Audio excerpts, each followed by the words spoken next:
Chapter 77, Transportation, Section 26. Lord Stanley devoted commendable and humane attention to the management of female prisoners. They were comprehended in his scheme of probation. He resolved to establish a penitentiary on a large scale within 20 miles of Hobart Town. The women were to be carefully classified and separated and trained for the duties of domestic life. The discipline intended rather to restore than to punish those remitted in disgrace to the government were not to re-enter this place of reform. Instructions were forwarded to prepare the ground and collect the material 1843, but the local officers were averse to the plan. They complained that the contemplated site was remote and inconvenient, and they succeeded in postponing and finally defeating the project. Mrs. Bowden, a lady of majestic presence and enlightened mind, who had acquired considerable experience in the management of the insane, was appointed matron. Her fertility of resource, courage, and zeal had been greatly admired at Hanwell, where many hundreds of the unfortunate were relieved from the greatest of human calamities. The reputation of this lady recommended her to the confidence of government. With her husband, Dr. Bowden, the medical officer, and a chosen staff of assistants, several only inferior to herself, she arrived in this colony with high expectations of success. As a temporary expedient, the Anson, a ship of war, was appropriated to the project. The decorum of the ship and the healthy and cleanly appearance of the women were striking to a stranger, but the early lack of employment ruined the enterprise. The government, with its usual negligence, failed in details and thus failed altogether. Towards the close of the experiment, the making of clothing for the prisoners was more successfully attempted, but the local authorities were always hostile to the institution. It was protected by Lord Stanley and Mr. Gladstone, but Earl Grey consented to its extinction. The results were certainly not encouraging. The women, discharged from the ship ignorant of the colony, were at once thrown into every temptation of convict associations.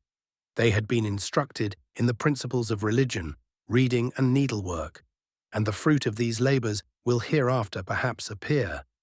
But whoever expects much from mere dogmatic knowledge will be doomed to disappointment. On the death of her husband, Mrs. Bowden returned to England, convinced that moral insanity is far more hopeless than the diseases of Hanwell. This lady and her friends and coadjutors, the Misses Holditch, found the women generally submissive and docile. They were haunted with all kinds of terrors and had less than the ordinary courage of women. Mere children in understanding.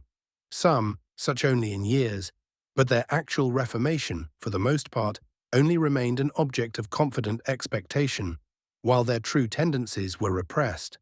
The lady officers, who expected to reap a harvest, in this field of mercy, began by blaming the colonists for skepticism, and after 3,000 women had passed through their hands, they, alas, ended in becoming skeptical.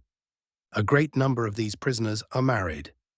During the probation system, the local government of the colony became far less scrupulous in reference to their character, previous engagements, and means of living. As a choice of evils, this course was the least, but many of these marriages were a disguise for licentiousness and of a very temporary character.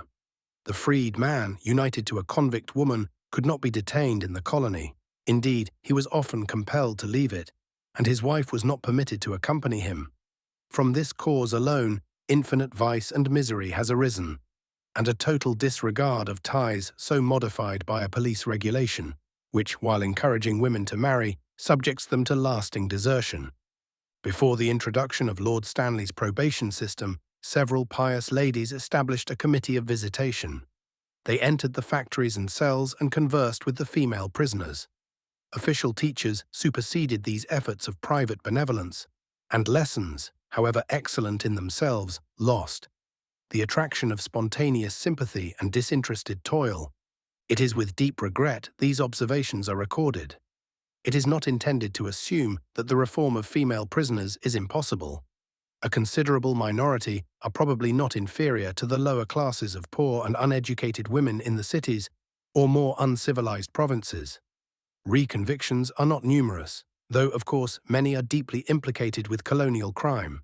The law which consigns all to one penal fate devotes all to one common ruin. Were it possible to escape the contamination of a jail, what could be hoped? where the male population is contributed chiefly by prisons. What can be done to obviate these evils? Such is the inquiry of the philanthropist. Would to God it could be successfully answered. End of chapter 77, Being Transportation, section 26.